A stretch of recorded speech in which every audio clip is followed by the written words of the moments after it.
Por exemplo, aquela explosão da plataforma de petróleo aqui no Espírito Santo, também estava na cobertura e foi muito louco, assim, porque eu estava voltando... Essa história é incrível. Eu estava voltando de uma viagem que eu tinha feito com a família para Buenos Aires.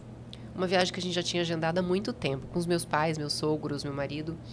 E a gente voltou, desembarcou no aeroporto, e meu marido, na época, trabalhava numa empresa de resgate.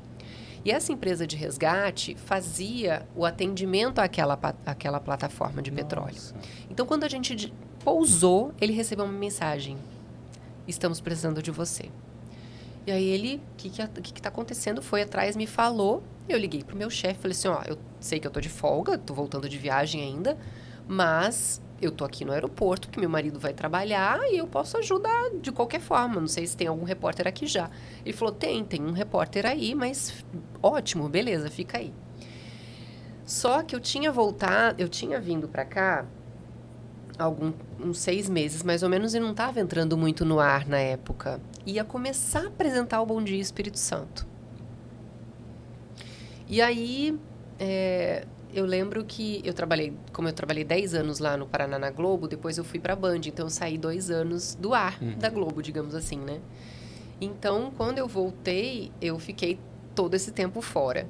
Aí, o meu chefe me ligou e falou assim, não, Andressa, vamos fazer o seguinte, o Bonner quer que você entre ao vivo, porque ele já te conhece. Então, depositou a confiança em mim. Então, depois de quase 3 anos, eu retorno para a emissora que eu comecei lá atrás, ao vivo, para falar de uma explosão da plataforma de petróleo. Então, foi um marco, assim, na minha carreira também, sabe? De retornar, de saber que eu sou lembrada, Foi muito bacana nesse sentido, apesar da notícia ter sido terrível. Mas acabou dando tudo certo nesse sentido de cobertura mesmo. Entrei ao vivo... Eu emprestei um blazer de uma amiga minha que estava lá, repórter, cobrindo também. Ela emprestou um blazer para mim, porque eu estava sem nada, eu tinha voltado de viagem. A equipe chegou e eu já comecei a entrar no ar. Nossa. A primeira entrada, a Renata Vasconcelos que me chamou num plantão do Jornal Nacional, durante a tarde, finalzinho da tarde, assim, eu estava sem maquiagem. Pensa, eu sem maquiagem, para uma repórter, para uma mulher, vocês entendem. Mas eu entrei mesmo assim, porque a notícia era mais importante, né? Nossa, então é isso. Você chegando de férias, acontece uma coisa, já manda a equipe, você já está ali e já está ao vivo no Jornal Nacional para todo o Brasil, para o mundo. Foi muito louco, né? Até então, eu acho essas histórias, né, que você está ali vivenciando. Sim. Igual você falou, coisas fortes. Como é que é isso, né? Porque para não se deixar, às vezes, se envolver ou se perder, porque tem que ter um pouquinho de distância para poder fazer a pergunta, cobrir o fato, né? Porque tem que ter essa... Como é que é isso? Como você trabalha isso com você? Eu já fui mais fria nesse sentido, talvez pela juventude. Hoje eu já me emociono mais do que antes. E as pessoas acham que poderia ser o contrário. Ah, você já está acostumado com tragédia, né? Eu acho que, ao contrário, hoje eu me permito ser mais humana mesmo ao vivo. Mesmo na frente da televisão, né? As pessoas me vendo. Foi o caso, por exemplo, da última cobertura que eu fiz em rede nacional, que foi já na TV Capixaba, que foi naquela tragédia, naquelas mortes na escola, agora em Aracruz.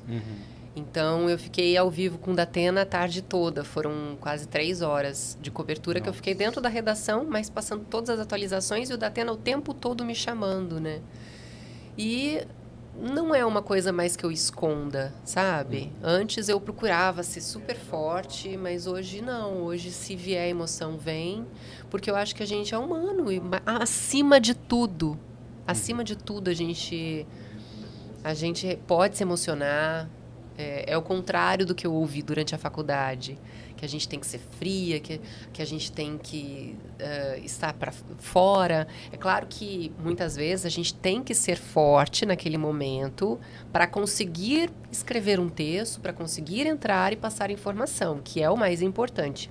Mas depois a gente desaba. A maioria dos repórteres é assim, eu acredito. Um exemplo é a Glória Maria. A Glória Maria foi um marco na televisão, por quê? Porque ela foi a primeira mulher que se ela embarcava nas reportagens. Antes a gente tinha que ser como espectador. Ela começou a mostrar uma outra forma de fazer reportagem, que era entrar na reportagem, fazer parte dela. E ela ensinou muito a gente. E é isso que eu acho que ela... O que a mais ela me ensinou, assim, foi isso, sabe? Que você pode fazer parte, sim. Né? Você pode fazer parte daquela reportagem.